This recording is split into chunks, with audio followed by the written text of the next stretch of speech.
You've done your analysis, formed your thesis, and placed your trade. Now it is time to manage the trade and work to capture profits and minimize losses. While there is no 100% right or wrong way to manage trades, there are strategies that have a higher risk-to-return ratio over time.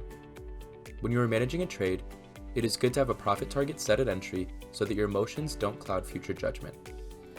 Specifically for short options, the larger your profit target is, the longer you normally hold the trade, which becomes less and less risky as time passes. This is due to the theta decay that continually chips away at the premium, so as time passes, the contract you need to buy back becomes cheaper. With longer options, the opposite is true since theta decay acts against you.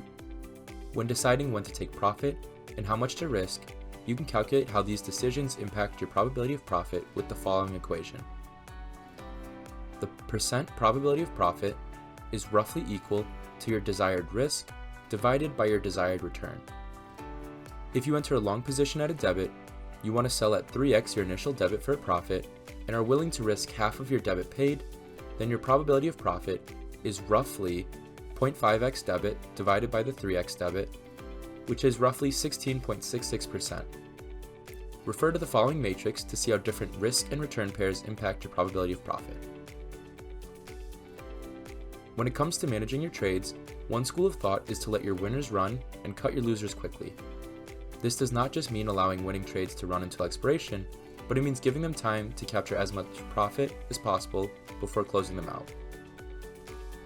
For winning trades, you can have profit targets set where you will close the position when you reach a certain percentage of profit. For short positions, around 50% of max profit is a good point to close the trade and collect your profits. This is due to the diminishing returns for taking on greater risk by holding the position for a longer period of time. So if you enter a trade and collect $200 of initial credit, you should aim to close out the trade for a profit of $100. For losing trades, you want to set tight stop losses so that you do not let a losing trade drag your overall performance down. Traders are innately loss averse, and once a trade goes against them, their thesis often disappears and they are left with the hope that the trade will go back in their favor. They hold the position and eventually lose more money than they initially would have. We do not want to do this, so instead, we want to implement stop losses at predetermined thresholds. This percentage varies from trade by trade, but if you think back to the risk management section, you don't want to allocate more than 12.5% of your portfolio to each trade. Using this as a guideline, you can structure your stop limit order so that if you have a short position, you stop it before it passes 12.5% of your total portfolio value.